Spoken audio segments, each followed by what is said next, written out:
Le queremos agradecer al doctor Mario Rueda Beltrán, investigador del Instituto de Investigaciones sobre la Universidad y la Educación, especializado en evaluación educativa. Doctor Mario, gracias que estás con nosotros. Buenas tardes. No, al contrario, Javier, muy amable en invitarme y darme la oportunidad de hablar con todo tu público. Bueno, oye, ¿qué de temas hay sobre el tema de la educación? A ver, te puedo plantear de entrada uno, el que trae hoy a 8 columnas el periódico Reforma, que dice que cada gobierno, cada estado, ahora sí que está haciendo como le viene en gana, o muy a su manera si quieres, todo el proceso de la reforma educativa y lo que estamos viendo. ¿Lo ves así o crees que no es así? ¿O qué supones de eso, Mario? Mira, yo creo que el punto de partida es reconocer que el sistema educativo en México tiene características muy particulares, ¿no? Una de ellas es su tamaño, es decir, estamos hablando siempre de miles, de millones, ¿no?, de gente involucrada en educación, de un país que tiene un territorio vasto y con dificultades de llegar todavía en muchos lugares, tiene una presencia multiétnica que es poco reconocida, digamos. Entonces, digamos, eso nos da como un panorama de un manejo difícil en principio, que se hace más complejo en la medida que se van reconociendo quiénes son los actores que tienen que ver con este sistema educativo, ¿no? Tanto autoridades como, digamos, representantes de los propios profesores, como pueden ser los sindicatos o las asociaciones que tienen que ver con el agrupamiento de los maestros, y con los estudiantes, ¿no?, que son también por millones y con características, como te decía, muy singulares. Entonces todo esto hace que hablar del sistema educativo no sea sencillo, y cualquier cosa que pasa, pues nos deja como muchas dudas, ¿no? El dato, por ejemplo, de cuántos niños son, en qué escuelas están, que pudiera ser factible saber que Juanito Pérez, que estaba en Sonora y se tuvo que cambiar a Chihuahua de casa, y que podamos reconocer que es el mismo Juanito Pérez, eso es imposible ahora, ¿no? Y lo mismo para los maestros, o sea, saber que un maestro tiene qué plaza en qué escuela, no tenemos esa información, que es una información súper elemental. Entonces, a partir de eso, otros tipos de problemas como los que ahora estás mencionando, quién tiene la responsabilidad de qué, pues se hace difícil, ¿no? A ver, es probable que esté pasando eso que dice hoy el Reforma, ¿verdad? ¿Exactamente a qué te refieres? En el sentido de que cada quien está aplicando la reforma un poco como ahora sí que a su manera. Bueno, yo creo que si no resolvemos el problema de cuántos son y quiénes son, sí, de alumnos y maestros, sí, con mayor razón otro tipo de cosas que tienen que ver con intereses económicos, es decir, quién cobra en dónde, ¿no?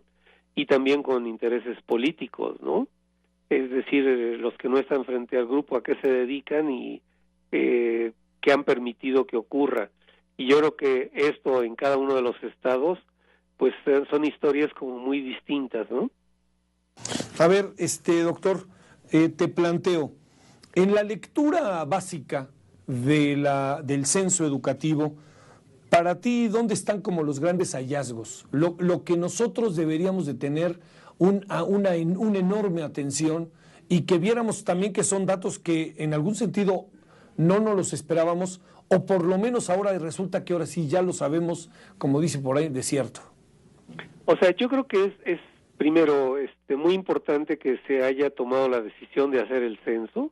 O sea, ¿por qué? Porque por lo menos desde que yo tengo memoria profesional, y ya tengo bastantes años en esto, siempre había habido el intento de saber cuántos alumnos y cuántos profesores y en dónde estaban cada uno de ellos, ¿no? Y finalmente siempre quedaban en posposición estos proyectos. Entonces, si ahora se hace, creo que el punto será llevarlo a sus últimas consecuencias, es decir, quiénes son, quiénes tienen las plazas, quiénes trabajan sin plaza, cuál es el estado de las plazas y a qué se dedican, ¿no? Es decir, poder tener esta radiografía de verdad sería un gran paso, ¿no?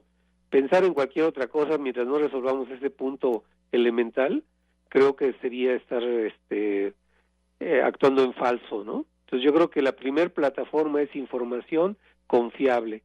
Te puedo decir que de repente hay más o menos 200 escuelas, dices, no puede ser, o sea, Sí. no, ahora ya profesores que tengan 2, 3 o 4 plazas, ahora sí que aclaremos cómo se desempeñan, ¿no? En dónde están.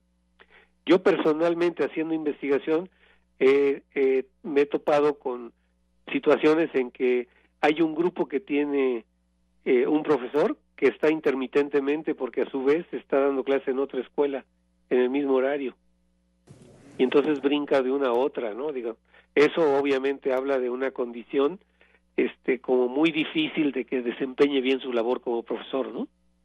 Pero que se permitía, pues, o sea, eran como de las cosas que el sistema en general permitía, y aquí quiero decir, los directivos dónde están que permiten eso, el sindicato dónde está que permite o colabora para que eso ocurra, ¿no? Etcétera, ¿no? Es decir, yo creo que ahí conocer y llegar a sus últimas consecuencias en términos de claridad y de responsabilidad de cada quien, ¿no?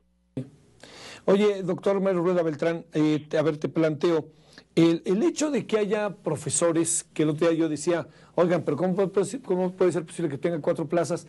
Y alguien en algún sentido me reclamó, muy cortésmente, debo reconocerlo, que me dice, oye, pues es que, digo, son 3 o 4 plazas porque dan 3 o 4 materias. ¿Puede ser eso tal cual o no? Yo creo que en algunos niveles sí, por ejemplo, en el nivel de secundaria, pues eres profesor por materia, por asignatura, y sí podrías tener como distintas asignaturas y trabajar en distintas escuelas, pero por ejemplo a nivel de primaria, pues esto no debiera ocurrir. Un solo maestro por grado. Oye, a ver, otro de los asuntos. 39,000 maestros que están entre desaparecidos, entre ¿qué? Comisionados. Son muchos, ¿no, doctor? O sea, definitivamente sí, y a lo mejor no son todos, ¿no? Sí, claro O que sea, ese el es la problema otra. es ese, que durante años no se había tomado la decisión de conocer el estatus real, ¿no? De la situación laboral de los maestros y su asignación a la actividad correspondiente, ¿no? Que esa es la otra. Son muchos, ¿no, maestro? O sea, muchísimos, sobre todo reconociendo como necesidades. Por ejemplo, hay escuelas comunitarias que son atendidas por jóvenes que se habilitan como profesores porque no hay maestros. Entonces, sí es el colmo que por un lado tengas gastos enormes, porque si ya haciendo cuentas pues es mucho dinero, y no tengas maestros que puedas asignar a escuelas donde difícilmente accedes o que requerirían maestros con una capacitación especializada porque atienden a grupos, por ejemplo, que pertenecen a culturas muy distintas, ¿no? O que están apenas aprendiendo el español. Ahora, lo que sí te digo, y creo que es muy obvio, ¿no? Lo que sí veo con mucha claridad es que, que ese número de maestros nos está colocando ante la evidencia también de muchos, por lo menos en apariencia, de elementos de corrupción, ¿no? Y estoy pensando en, a ver, ¿dónde estarán? Y luego a esto agreguemos todos los que están comisionados, ¿no, Mario? Sí, o sea, yo creo que es la gran oportunidad para aclarar quién puede ser comisionado y a qué actividades, ¿no? O sea, se entiende que puede haberlos.